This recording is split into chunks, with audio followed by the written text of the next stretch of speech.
In this new and indie spotlight episode of Fictional Hangover, we chat with author Lily Sparks, whose newest book, The Merciless King of More High, comes out April 23rd. And we're so excited! Ooh! Ah.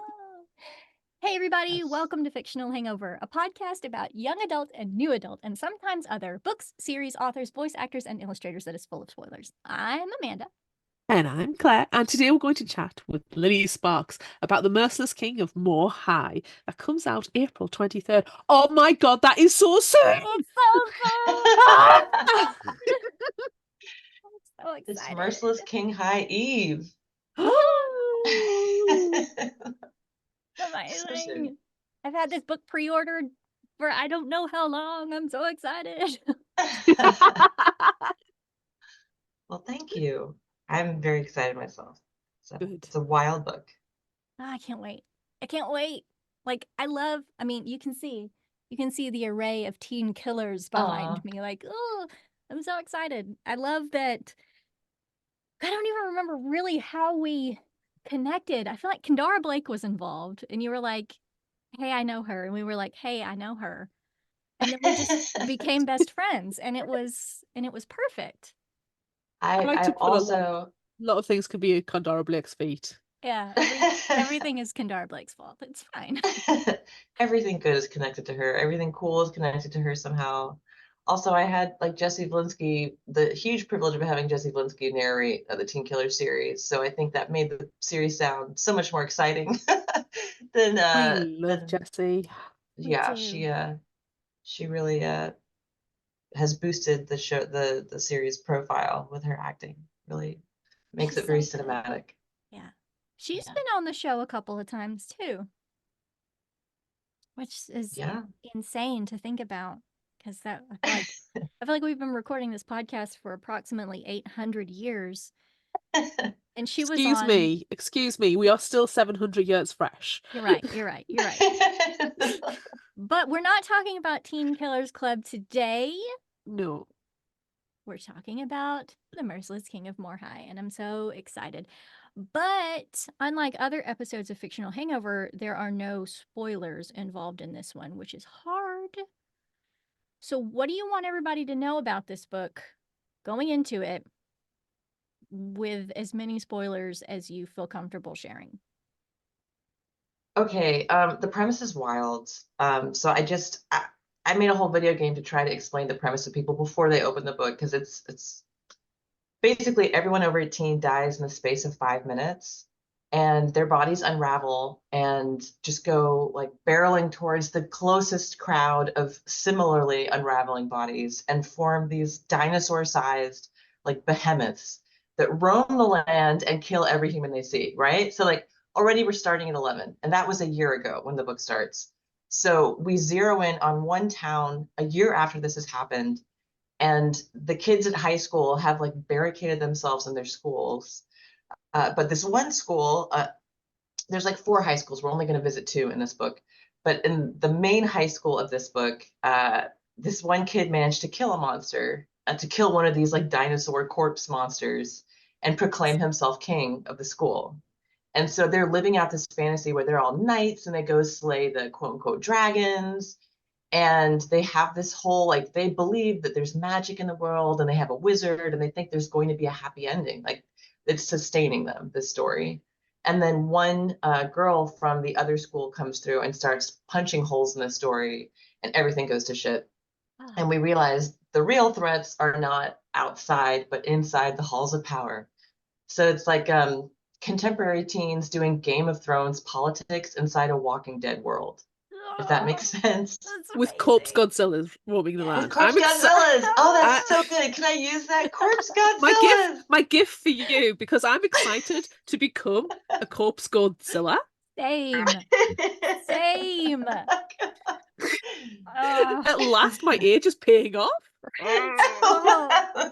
Unravel and form together, and we can form like a mecha Godzilla, and it'll be amazing. Yeah. We'll be really sarcastic Mecha Godzillas though. We will be. Oh, I'm using all these terms. Mecha God. These are all pure gold. Corpse Mecha Godzilla. Mecha Corpsilla. So good. So, okay. So tell us about this video game and how we can, you know, get our grubby little fingers on it. Well, every time I was trying to explain the book to someone, it took me like 25 minutes, right? Because like there's no elevator pitch for how like bonkers this premise is. And so I was like, I was trying to think of how to like get it across in like a teaser trailer, and every teaser trailer I did was just like psychotic. I was like, this doesn't make sense. So I was trying to think outside the bun in terms of promotion. And I had a friend of a friend who made this beautiful game, Downy Flake. His name is Ben Brown, and he's an independent games developer. And it's just this like really immersive, like 3D walkthrough world where like it's just really beautiful. And I was like, that's kind of because everyone who reads to the end of the book, they immediately go back and they're like, oh, here's what would happen at my school. Like, here's what I would have done. And like, here's how, like, they really engaged with playing in that premise and like wanting to apply it to their own lives. So I'm like, well, what if I did something where you could kind of make the choices and, you know, game through how you would do in this scenario? And we started with like a 3D walkthrough world, and then I was like, the timeline, like this book is coming out in like a year, so we gotta we gotta get a little more strategic in our format. So it's sort of like a Reigns narrative based like series of choices where you kind of go through the choices. You get like, have you guys played Reigns? Where it's like a card, and you can swipe left or swipe right on a choice, and then eventually it never ends. You kind of keep going through all these Reigns. Well, our game, it ends, and then you get a fortune that kind of tells you how you would have done in an apocalyptic world. And all the artwork is kind of like tarot based. It's kind of like between tarot and the cover. And I did all the artwork. Because I'm a character designer as like my real job. So usually I'm really anti doing any kind of character art for books because I like readers to like collaborate. But in this case, I was like, I'm not gonna leave anything on the field. I'm gonna draw every single character as I imagine them. I'm going with all buns blazing, all guns blazing into the promotional field because there's so many good books out there, which we're living in a golden age for really good books. There's a sea of really excellent books out there. So it's just so hard to stand out in any way, shape, or form. So I was like, great, I'll have this little video game. And then when people play through the video game, they'll be like, that is a fun premise. I get it. And they can read the book. We'll see how it goes. I like that. Usually it's the other way around. Usually it's like the video game and they're like, oh, well, let's write a book about it. And then you get upset because the book's not about your characters that you liked. Very true. Fallout and Last of Us. So maybe with Fallout and The Last of Us, you know, becoming really awesome TV shows, maybe this one will too. I mean, I'm working on a TV pitch right now, and it's like again, there's the stumbling block of the premise is so bonkers, but you know, my best shots are my long shots, is what I always say. Well, can I bearing in mind, have not read the book, do not own the book, lack of book, which is upsetting because I mean it's not out yet. Yeah, but you can't help but that. I've read it's not the premise. No, exactly. It's not my fault for once. But from the premise, just reading the synopsis, can we please have like Anna Taylor-Joy in like as Kay? Because I was getting some serious Furiosa vibes from the synopsis. So like if you are writing a pitch and you could dreamcast, who are you going to dreamcast? That's a really good character comp because they do go out in these expansions to kill the dragons that are very Mad Max Fury Road coded. Like they go out in a line of cars and they hunt the dragons. Um, I have to say when I consider this, I'm not going to say her name wrong, but the female lead from Squid Game, Hyo Yeon Chung, she's kind of who I picture as Kay except shorter because the main character is Kay. I did this with Teen Killers Club 2, where like I am like Slender Man height. I'm like ungodly tall and frighten children. So I always make my main characters like petite because like I've always dreamed of being like a petite little lady, but also it kind of removes me from being too much just like first person narration. I have to kind of step back and consider, well, they would be differently sized. They would be interacting in space and time differently than I would. They would have to like reach for this or get a step ladder. Like, So it just pulls, it's another like way of removing myself from just saying, I walked through the hall, blah, blah, blah, blah, blah. So Kay is also very petite. So yes, that actress, but truncated. That actress, but petite, was is probably more of an inspiration because like Kay starts like suffering. She starts like she's really like going through it. She's starving. Her whole school is starving, and then she comes to this kingdom, and everyone's thriving and tan, and it's like Coachella meets a Viking camp, and she's like, okay, you guys are having fun. You're alive. That's good. That's real good. Great. I think We alive thought is you guys were inverted dead. commas, mine. You're not a corpse Godzilla, so that's a You're not a bonus. corpse Godzilla. I feel like that needs to be stitched in some kind of like sampler and put on the wall. It's like your Yeah. day could be, it's not live, laugh, love. It's you're not a corpse Godzilla. Yeah. I think Yet. it's great. You still have agency over your limbs for now. So, okay. Sucks to be you, older. Ugh. Okay, so all of these kids, I mean, they're in high school right now, and like some time has passed, right? And they obviously, I mean, some of them will turn 18. Do they turn 18 and then Godzilla in front of everyone, and then they have to Oh, slay the monsters inside their own halls? they are like turning 18 as the book goes. And like one school is like, this was a one-time event. Like the magical kingdom is like, this was a one-time event. Magic came back to the world. The dragons were born. Boom, we're done with it. Like, we're fine. We're all going to be fine. And the other school is treating it as like, well, we don't know what's going to happen. We could all age into being monsters. And it might just be like some people who age into being monsters, maybe there's a viral component, and some people could age into it and some couldn't. So they develop birthday rooms, which is like, you know, the vending machine area of your high school, how they put a cage down so people wouldn't like rock the Fruitopia machine or whatever. Like Yes. they they put people in those, and they keep like a guard outside with like a bucket of gasoline and a lighter so that if they turn, they can kill them. So like you spend your birthday in a cell, and if you don't turn, you can go back out. But they call them birthday rooms. That's And amazing. For yeah, some so reason, that's I've what got Animal Crossing in my head for that. You know, when you play Animal Crossing and it's your birthday, and you go into and you go back into your house, and there's the birthday cake and the banner, excuse me, in a couple of the villages, and they're like, "Happy birthday!" And then the villagers are just going to skedaddle out of there, and you're like, "Oh, okay." Now, see, I went Lock the door. Sims, and so you build them a room, and then you take the door away. That's just how I play Sims. That I always play Sims that way. You take the door away and leave them with either fireworks or an alarm clock with A a grill in a grill small room. or an alarm clock, which drives them all absolutely batshit crazy. It's hilarious. Yes. Or you put them in the swimming pool and then And take the ladders yeah, of away and you course. put the hedge all the way around. But the Oh problem no. is, my first world problem is when I do that, the house becomes too haunted. Nobody lives in there. I have experienced that on several occasions. It's fine. It's fine. Can Well, you tell that to my Sims exercise? family. Can you have like an exorcist in to exercise the There haunted was too house? many. I was killing too many people. I literally had to restart. That's amazing. I was living my That's best serial killer amazing. life. Like Devil in the White City style Sims house, murder hotel Sims house. It's amazing. Wow. Never That's put me in charge of amazing. a hotel. Okay. Okay. So let's back up because you mentioned the Fruitopia machines behind the cage. And Not to it's date like myself.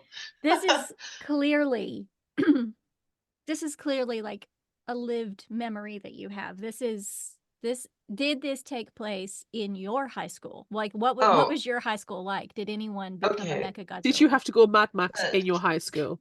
the front pages of this book, instead of being like a Fantasyland map, are a map of the school, right? Amazing. Uh-huh. And this school is literally the high school I went to, Norwalk High School, which is actively being demolished. And the school lore was that it was based on a prison, and then the contract didn't go through, so they finished it as a high school because there were so many like cement block walls. But it's like a very strangely designed high school. It's probably for the best they're tearing it down. Like, active students deserve more daylight than we had.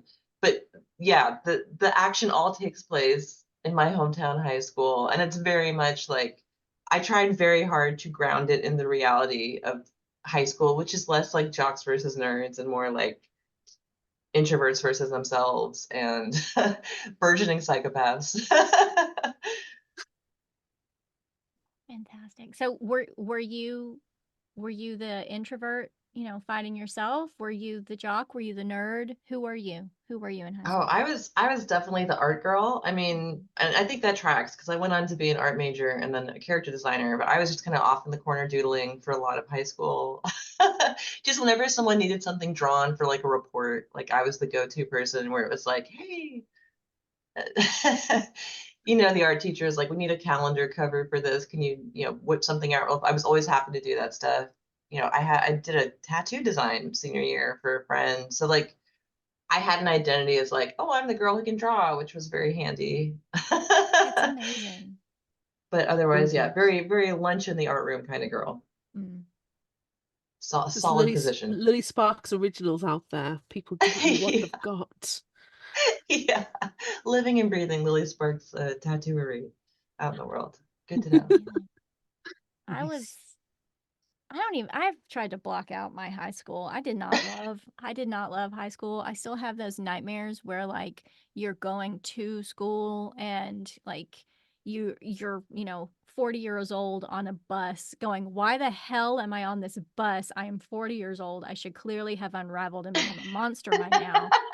Why why am I going back to school?" I can't even think about it. I hate it.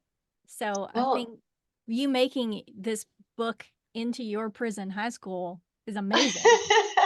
well, I think the thing is that like high school itself, and I think this is why American media is kind of obsessed with high school, is that it's like a microcosm of society because it's all these different kinds of people forced to live and interact with each other. And so you have all of these kind of juicy metaphoric stories that can be set in high school because we can all A, relate to it, but B, it paints this larger like social struggle in character terms. So you can have two people have an argument that's really like a social argument and still be relatable. It's like so I was like a huge fan of Wolf Hall. I like loved that. I was like, oh wow, this is like West Wing for the tutors. I just I loved it so much and I wanted to do something similar and high school seemed like the clearest analog for a royal court. So like I wanted to do court intrigue, and I did Rain. I did an episode of Rain, and I'm really just like a history nerd for like palace intrigue. So I was like, what's the closest thing to palace intrigue that would be relatable to a YA audience? And obviously, like high school and palace intrigue are like the struggle to get a good prom table and the struggle to be seated close to the king on his coronation day. It's the same struggle. It's Yeah. the exact same struggle. So yeah, that's where that came from. The American high school as a Brit looking at Yeah. the Hmm. media portrayal of American high school because I don't know, your high schools feel like very different beasts to when I was at school. Like we don't have prom. I mean, the schools have started to now, but I never had prom and homecoming, and then people being declared like prom queen and prom king, and Yeah. having the court until I started reading more certain YA fictions and talking about having court. I thought you just elected like you did some election, and I didn't realize there was this whole court structure. Yeah. And I'm like, we don't even have that, and we've got a freaking actual monarch. It's like not to insult Americans, but you fought for independence to move away from the monarchy, and now from a very young age you're instilling crowns and courts and aristocracy in your schools. Yeah. But you're still like, Yeah. no, we're a republic. Like, you're a republic that wants to wear a crown. Who doesn't want to wear a Yeah. crown though? I mean, hello. Well, it depends because crowns can give you headaches, and sometimes you can get a bit of a headache from a crown. But it's just if there was ever a place where you could do kind of this Game of Thrones court intrigue, it would be an American high school. You don't need a corpzilla roaming around because, like, I mean, describe like I think Mean Girls. It's like there's the Queen Bee. You're automatically Yeah. attributing these titles like royal titles to American high schoolers and Well, younger.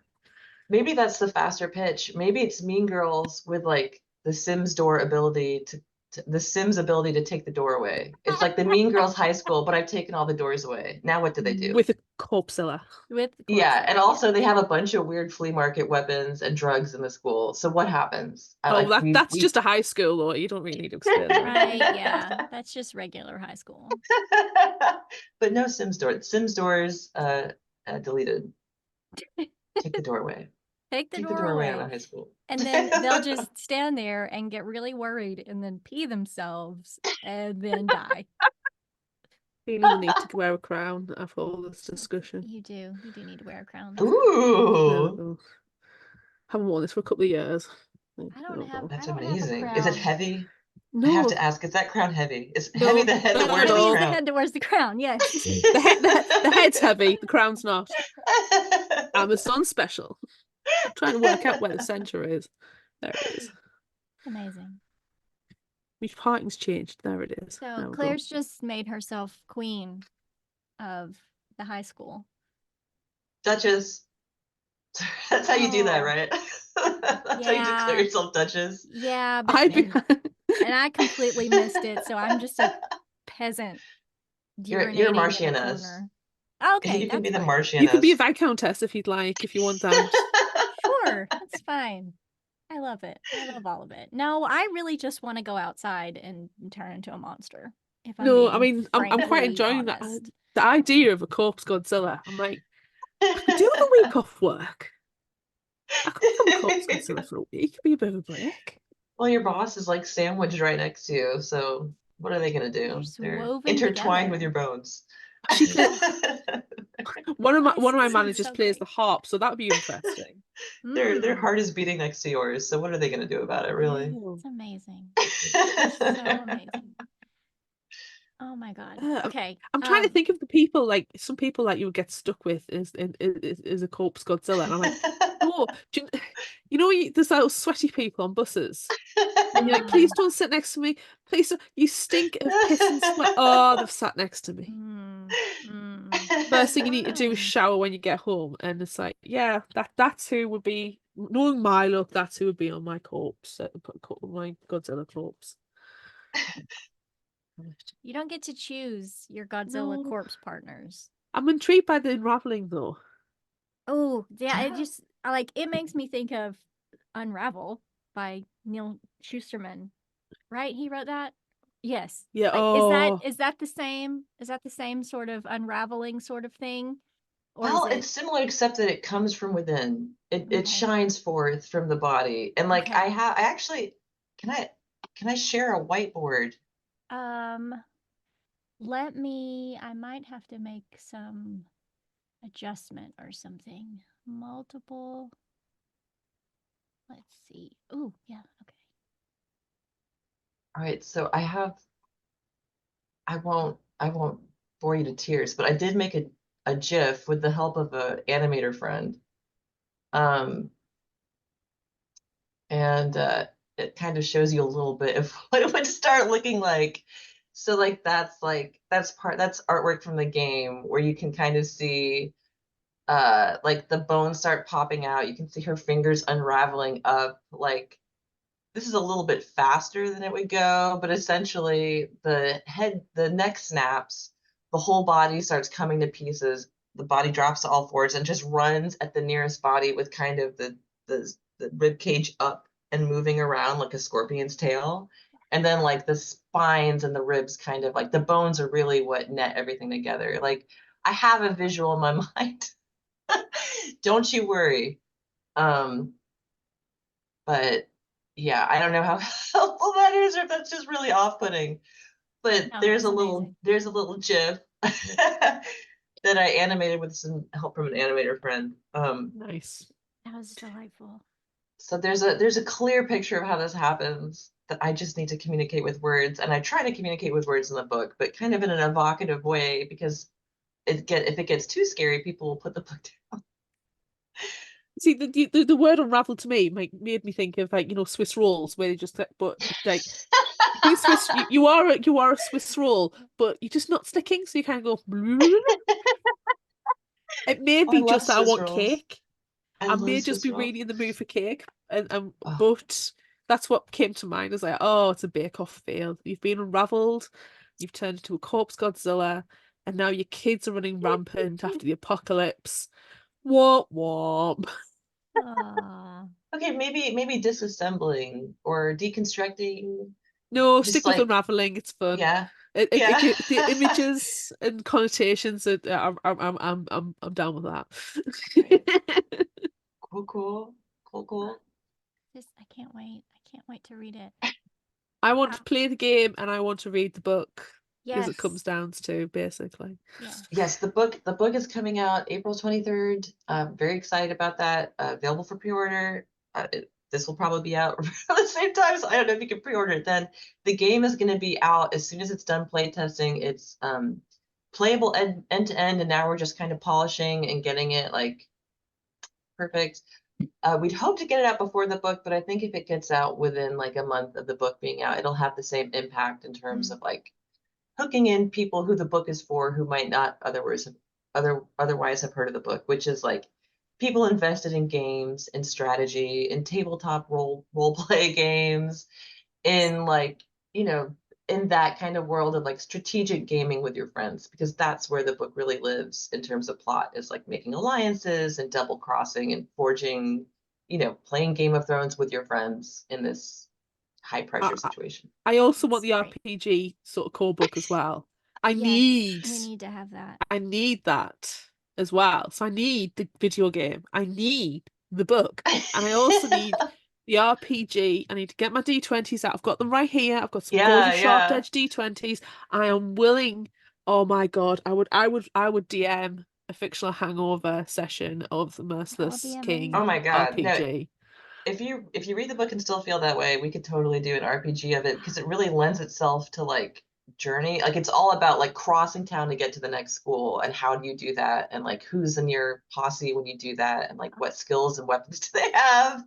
We've Oh, got a Amazing. blue knight running around with a flamethrower. We've got the cheerleaders who can like climb things and do human pyramids and are really good gymnastically, but they're not so great at hand-to-hand combat. We have like the king obviously has a crossbow, and that's how he kills the first dragon, is he like gets the bulk of its eyes and drives it into the power lines.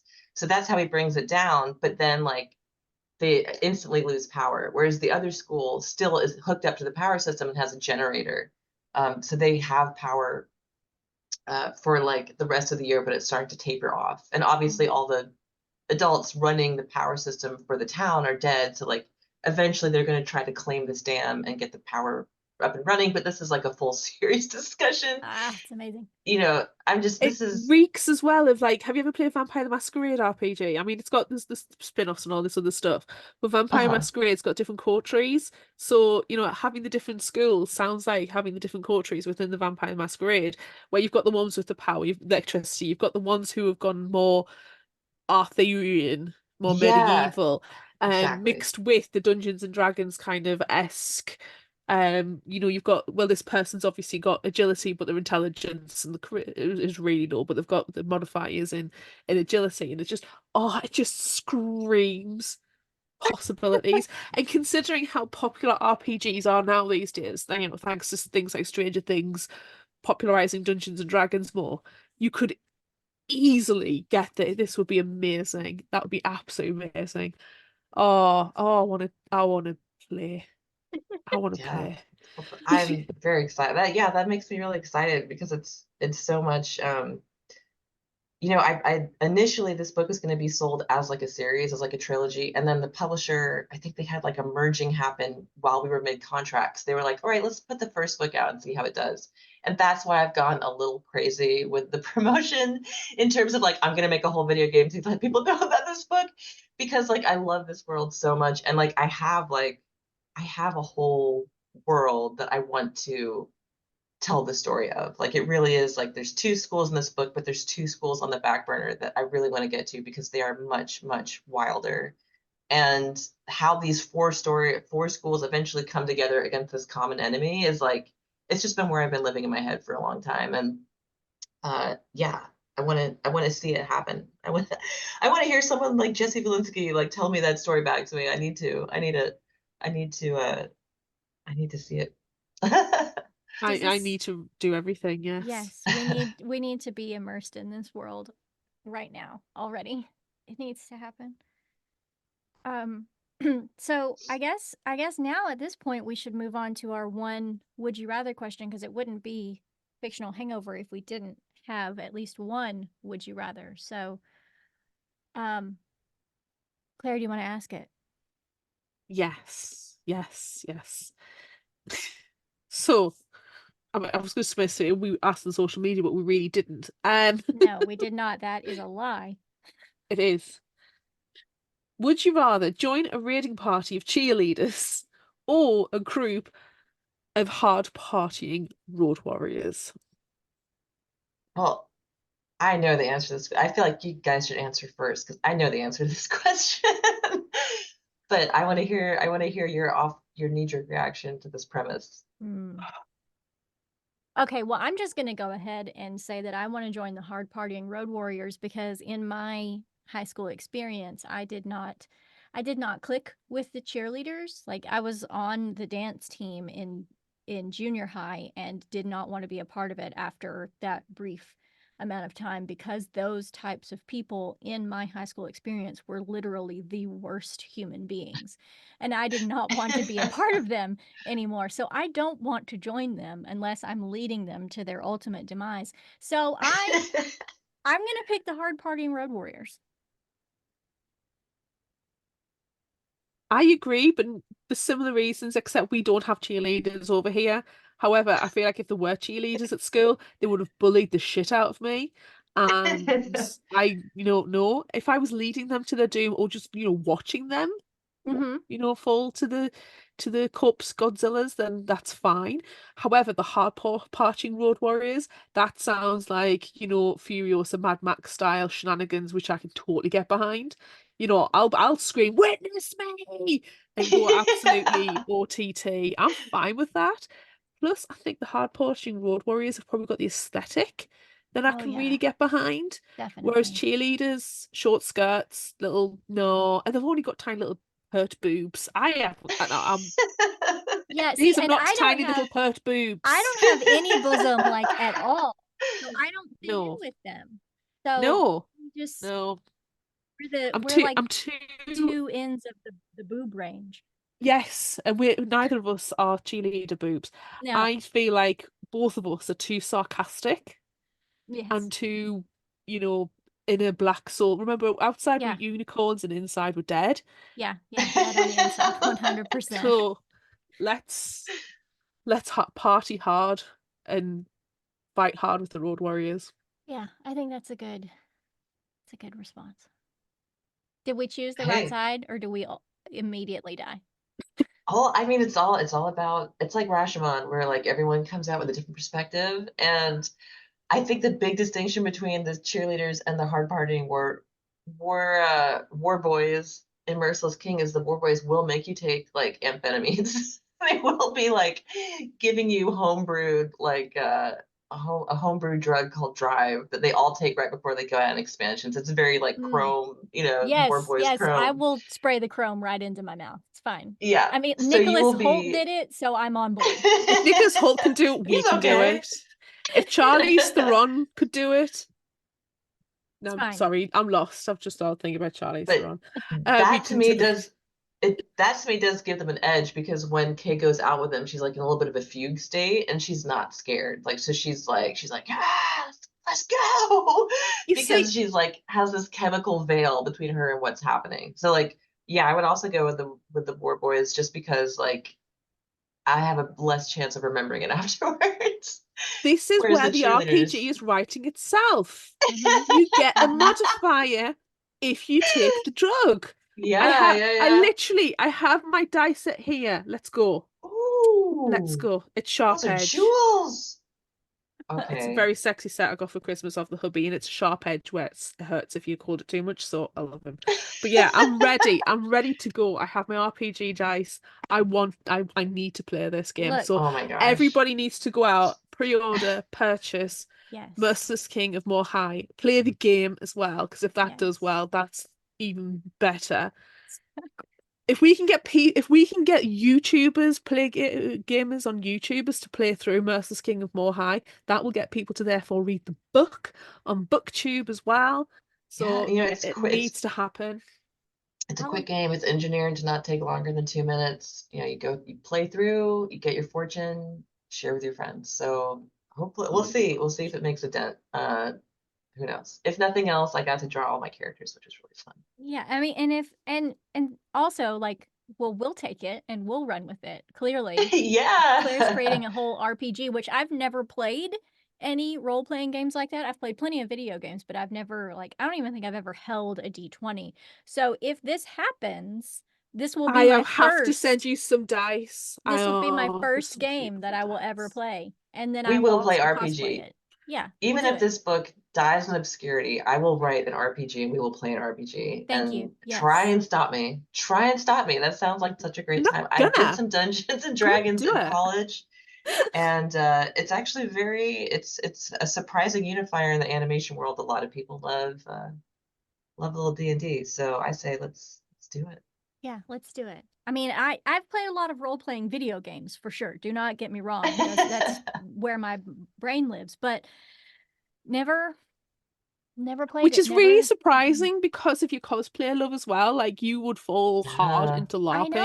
know. I don't get it. I think it's just the one experience that I had playing, and it wasn't even that serious of a game, but I played it for the first time with a friend, and they didn't teach me the rules properly, and they just completely decimated me and enjoyed it, and I didn't that's not fun to me. That's not fair. Playing. So That's I not was playing. it was completely turned off of playing any in-depth games with anyone after that. So No, that's not playing. bullying. If a DM is out to kill you, not they're playing. not being a proper DM, because the DM is supposed to enjoy the story with the players, Yeah. and you're supposed to create the world together.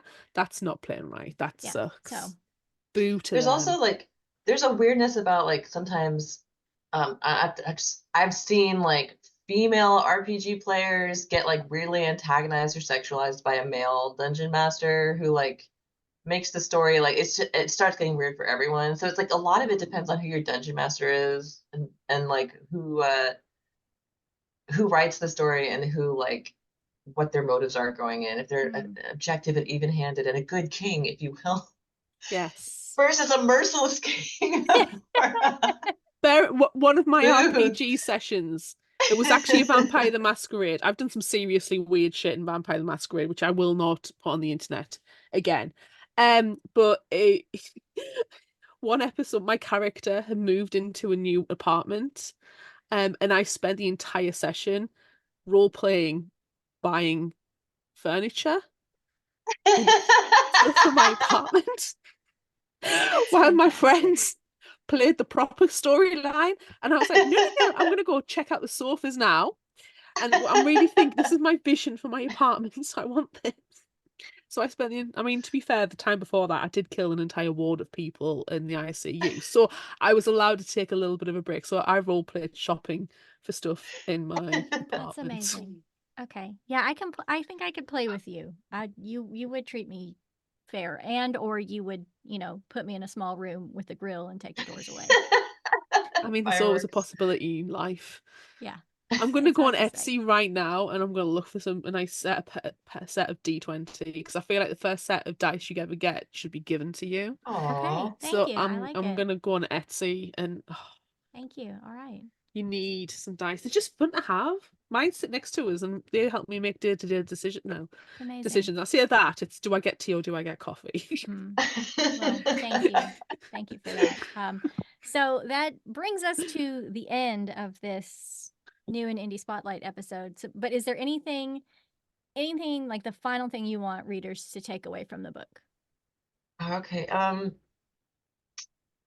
Obviously there's okay, I'm sorry.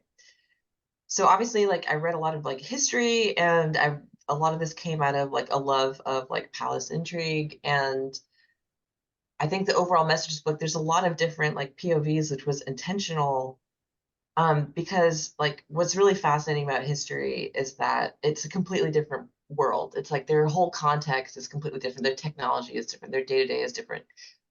Their beliefs are different. And so when you find things that are true in, say, like the Middle Ages that are still true now, you're like, this is an innate facet of human nature. So like history becomes this crucible where these things come through where you're like, that's just an innate part of human nature.